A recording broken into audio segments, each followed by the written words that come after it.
Bonjour tout le monde, j'espère que vous allez bien. Je me permets de vous rappeler donc que vous avez à m'envoyer pour vendredi un petit devoir, c'est-à-dire de me présenter la vision de l'évêque, un résumé dans le fond de la vision de l'évêque quant à la souveraineté association, ou de me résumer la vision de Trudeau par rapport à sa constitution de 82 et disons du Canada, de l'entité fédérale du Canada et de comment il perçoit ce pays-là, donc avec la Charte des libertés et avec sa constitution de 1982.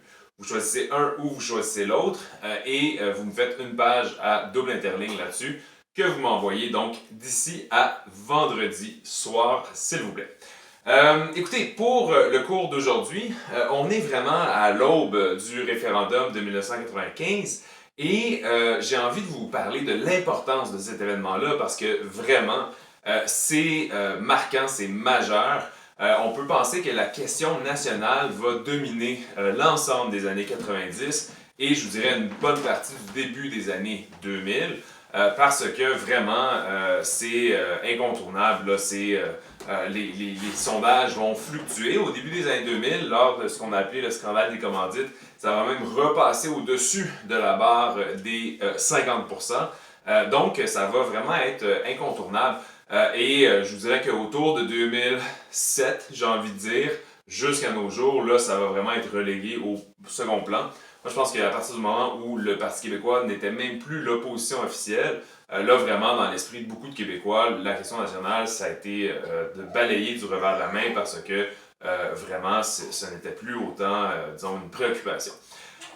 Mais donc, vous parlez de ce référendum-là, je peux même vous parler un peu de mémoire. En 95, j'avais 9 ans. Je me souviens très très bien des pancartes pour le camp du oui et pour le camp du non.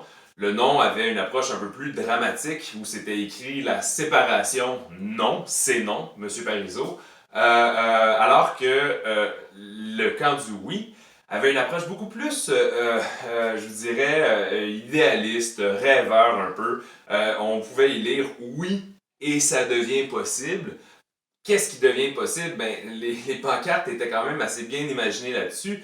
Il y avait la planète où on voyait le Québec quand même, mais vu avec un grand angle sur la planète. Et là, c'était de dire, ben voyez, on serait un pays au concert des nations, notre voix se ferait davantage entendre. Il y avait le oui avec le O qui était le dollar canadien, en disant, ben vous savez, on va conserver le dollar canadien et on aura des ententes avec le Canada pour une monnaie commune, un peu comme ce que l'euro fait. Et il y en avait toutes sortes comme ça qui, dans le fond, s'adressaient davantage à une fibre nationaliste et à un petit côté rêveur des Québécois. Mais avant de rentrer là-dedans, le cours d'aujourd'hui, c'est pour vous parler de la figure de Jacques Parizeau. Jacques Parizeau, c'est un politicien vraiment unique, qui n'a pas d'égal, dans le fond, à l'intérieur de la politique québécoise ou canadienne. Il faut bien comprendre que c'est quelqu'un que rien ne prédestinait à être premier ministre et encore moins à être souverainiste, en fait. D'accord? Et c'est pourtant celui qui a amené le Québec le plus près de l'objectif de devenir un pays. Alors, Jacques Parizeau naît dans une famille bourgeoise à Outremont. Dans le fond, on le prédestine à une carrière soit dans les affaires ou, bon, peut-être la politique accessoirement, mais ça, c'est quelque chose qui va le rejoindre, le service pour l'État. Mais avant de faire ça, il va essentiellement avoir un parcours académique très impressionnant. Il va en fait avoir une maîtrise en économie de l'Université de la Sorbonne à Paris. Et il va faire un doctorat également à la London School of Economics, et tout ça avant l'âge de 25 ans. Par la suite, il va devenir, dans le fond, fonctionnaire et même ministre à l'intérieur du cabinet de Jean Lesage. Ça va être un haut fonctionnaire.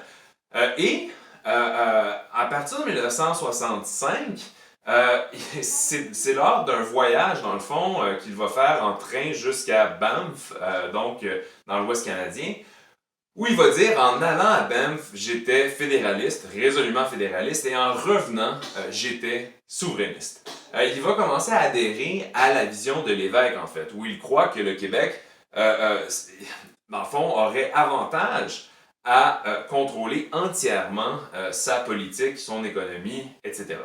Jacques Parizeau va devenir également le ministre des Finances de René Lévesque lors du premier mandat de René Lévesque, donc en 1976.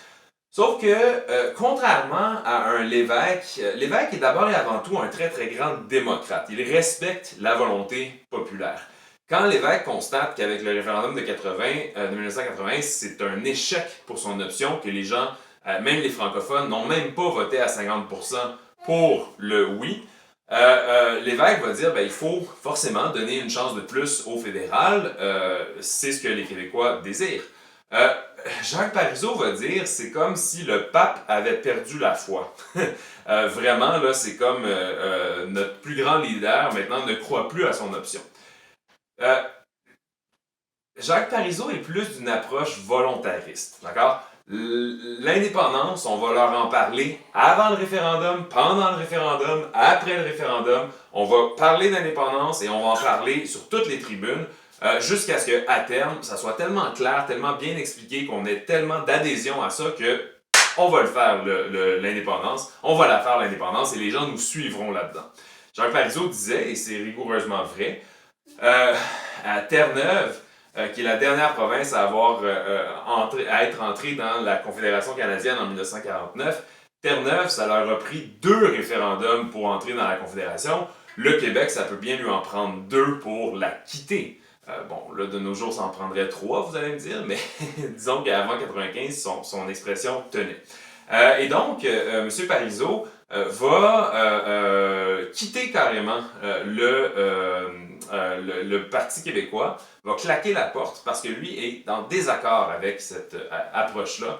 C'est la consécration en 1994, il est élu avec le Parti québécois, premier ministre du Québec, et M. Parizeau va dire on va faire un référendum à l'intérieur de la première année de notre mandat. Donc pas à la fin comme en 1980, au début. Et Jacques Parizeau est un grand stratège, un grand tacticien, c'est-à-dire qu'il va notamment faire des alliances avec différents pays, surtout la France, pour que, en cas d'une réponse positive, en cas d'une majorité absolue à un référendum pour l'indépendance, la France aurait reconnu le Québec très très vite après son indépendance, et ça aurait forcé un peu la main d'Ottawa pour, dans le fond, négocier de bonne foi et pour reconnaître également l'indépendance du Québec. Il avait même réussi à faire en sorte que les États-Unis restent relativement neutres dans ce débat-là. Les États-Unis, la seule chose qu'ils ont dit par la voix de Bill Clinton durant le référendum, c'est traditionnellement, le Canada a toujours été un bon allié pour les États-Unis. Mais c'est une question qui, dans le fond, revient aux Canadiens et à plus forte titre aux Québécois. Donc, c'est à eux de décider.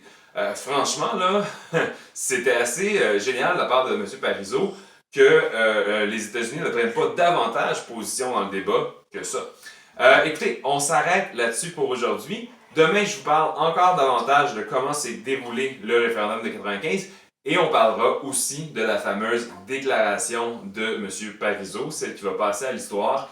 On a perdu au fond. Pourquoi? À cause de l'argent et du vote ethnique. On va